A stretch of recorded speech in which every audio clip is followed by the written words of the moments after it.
Ce 7 juin, le monde entier sonne la dépollution des océans. C'est la journée mondiale des océans.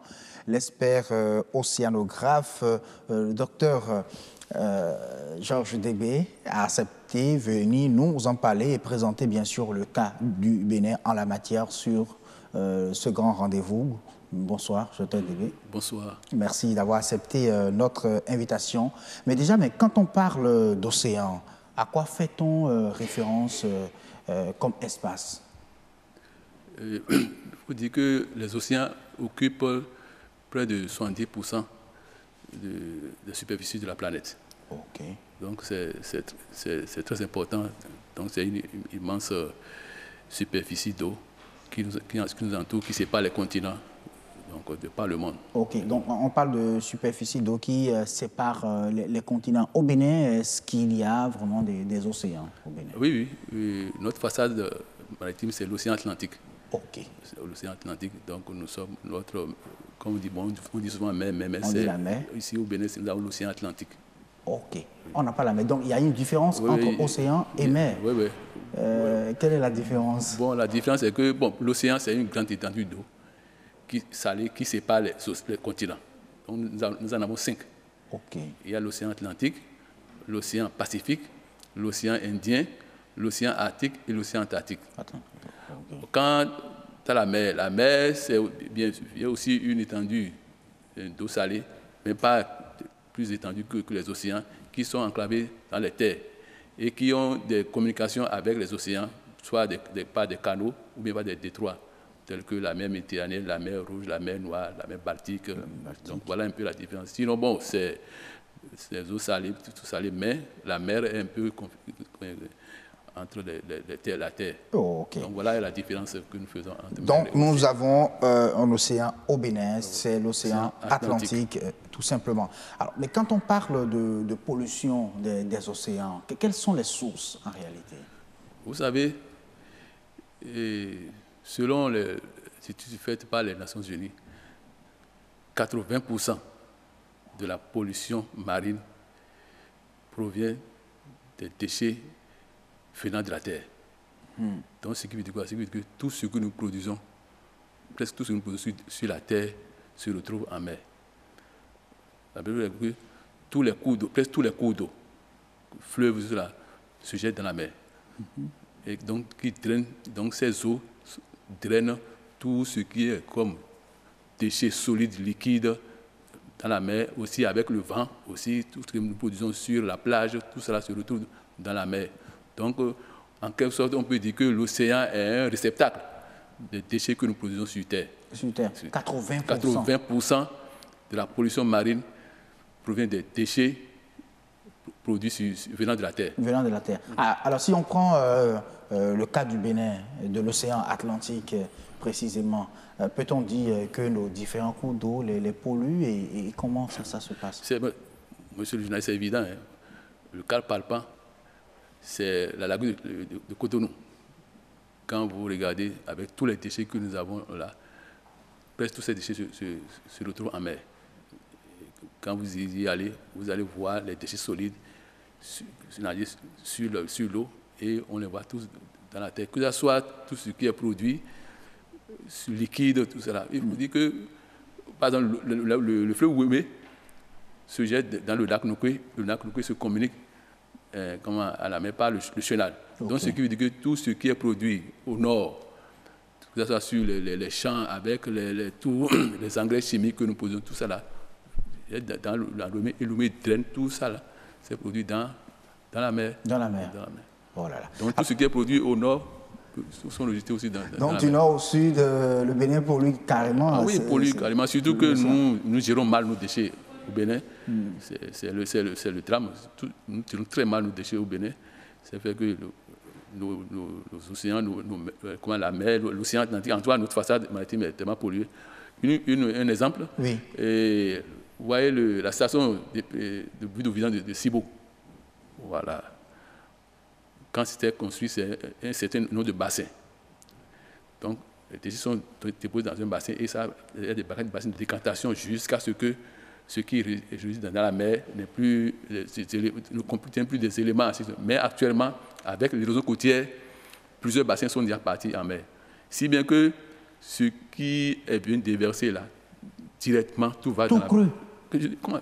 Les bouts de vidange, donc quand ça quitte les maisons, ça va directement Là où on les dépose, là, en même temps, c'est dans la mer. Allez faire un tour, peut-être vous êtes journaliste, allez voir un peu ce qui se passe là-bas. Ouais, donc c'est un cas de pollution que nous avons. Donc il y a plusieurs cas. Prends le cas de phosphate de Pémé, qui est au Togo. Au Togo. Ces boues sont déversées dans l'océan. Et comme le courant va de l'ouest vers l'est, oui. Donc une fois que ces bouts de vidange déversés dans les eaux, c'est que toutes ces eaux-là viennent chez nous et qui polluent nos eaux. Et ça a des conséquences sur les êtres vivants, c'est-à-dire les poissons, tout ça là que nous mangeons. Que nous mangeons. Alors là, il y a beaucoup à faire. Donc au Bénin, on dit que les océans ne gardent pas souvent les déchets, c'est que ça revient forcément sur les côtes et tout, mais pourquoi parlons-nous encore aujourd'hui de dépollution de ces espaces-là? Non, quand on dit que la mer rejette, c'est pas comme ça que ça rejette, c'est selon les courants. Les courants et les vagues qui viennent se jeter sur la plage. Et même quand on dit que ça revient, ça se dépose sur la plage. Et quand ça se dépose sur la plage, c'est que les vagues viennent, ils repèrent encore, ça s'en va. Donc, ce n'est pas que c'est rejeté et c'est hors de la mer. Hors de la mer. Ou bien hors de l'océan, tout repart encore dans l'océan. Surtout au niveau des plastiques, c'est là où il y a le drame. Oui. C'est là où il y a le drame. Et les études aussi faites au niveau des Nations Unies montrent que 8 millions de tonnes de plastique se retrouvent dans la mer par an.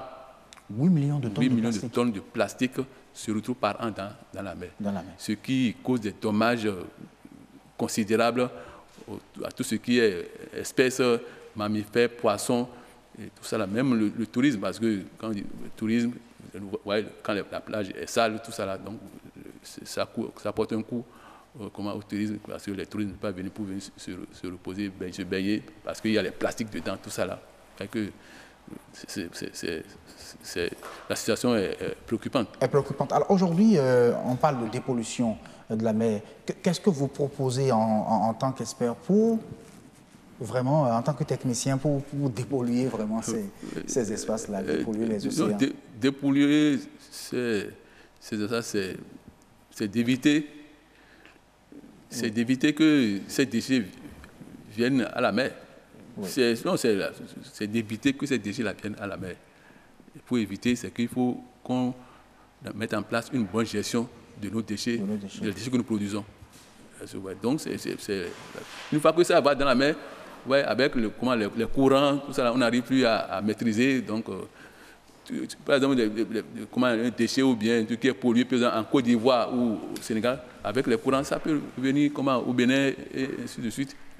Donc, la seule chose, c'est de pouvoir gérer nos déchets pour que ces déchets ne reviennent plus dans l'océan. Donc, en tout cas, à mon avis, c'est ce qu'il faut. C'est ce que je donc, pense. Il faut tout simplement empêcher donc, les déchets de venir à la mer. Alors, comment le faire aujourd'hui? Est-ce qu'il faut revoir la politique de gestion des déchets au Bénin désormais?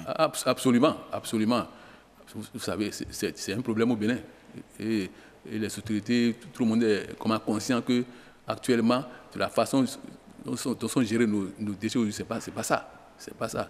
Si bien que donc il faut revoir la politique de gestion de nos déchets pour qu'on n'assiste plus à ces pollutions que nous observons, que ce soit dans l'océan, dans nos plans d'eau, dans nos écosystèmes, qui causent assez de dégâts. Donc, alors, quand vous parlez de dégâts, vous avez parlé tout à l'heure de l'impact de ces pollutions-là sur le tourisme, par exemple. Est-ce que les espèces qui se retrouvent également dans ces espèces-là ne sont pas aussi affectées? Oui, toujours dans les études faites, il est montré que près d'1 million d'oiseaux de mer, 1 million d'oiseaux de mer perdent leur vie à cause des déchets plastiques. Et près de 100 millions de mammifères et de poissons aussi périssent. Parce que avec cette pollution, avec ces sachets qu'ils mangent, ils meurent. Donc, c'est vraiment un véritable... Et c'est le dommage causé par les plastiques est estimé à près de 8 milliards par an. 8 milliards, 8 milliards par an dans le milieu marin. 8 milliards de dollars par an dans le milieu océanique. Oui, c'est ça. On tombe des nues carrément. On tombe des nues. Des nues carrément quand on écoute, oui, parce que quand nous sommes des océanographes, nous faisons des campagnes en mer, mais quand vous allez, vous voyez des sachets,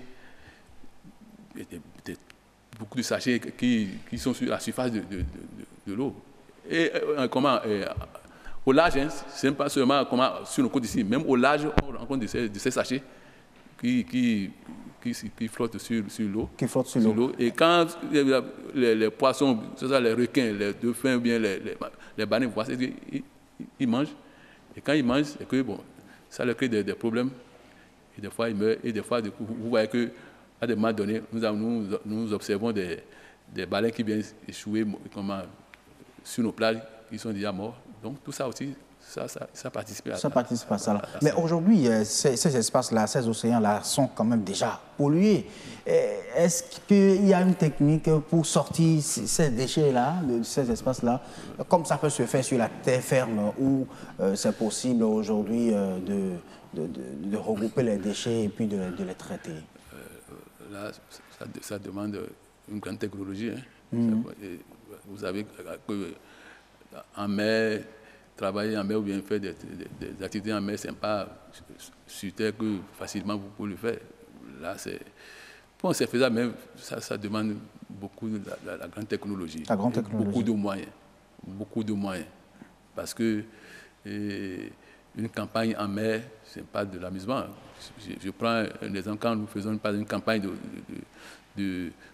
campagne océanographique pour aller faire la collecte de données, je vous dis, peut-être en une semaine, bien en 2 semaines de campagne, c'est près de 1 milliard qui sont dépensés. Hein.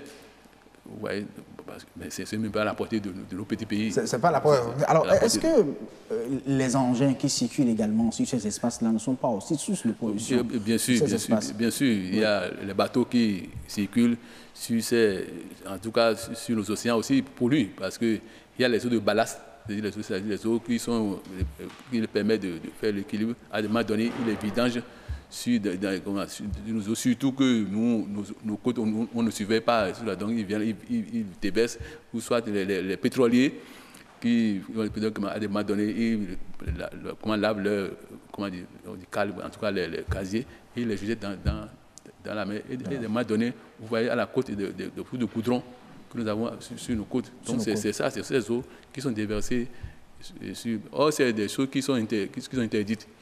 Ils sont bien réglementés par la loi, mais vous savez, comme nous, on n'a pas des systèmes pour mieux garder nos côtes, les gens viennent faire du n'importe quoi sur ces côtes-là. Et tout ça, là, ça pollue.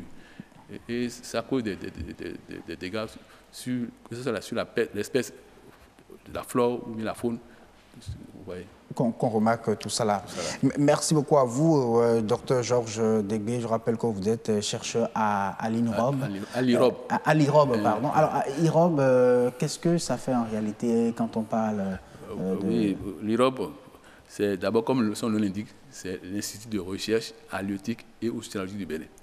Donc, ce qui veut dire quoi? Ce qui veut dire que cet institut s'occupe de tout ce qui est recherche sur l'océan et sur la côte, c'est-à-dire les terres adjacentes. Oui. Donc, pour des avis scientifiques, nous faisons des recherches sur des thématiques données pour, en tout cas, avoir des informations.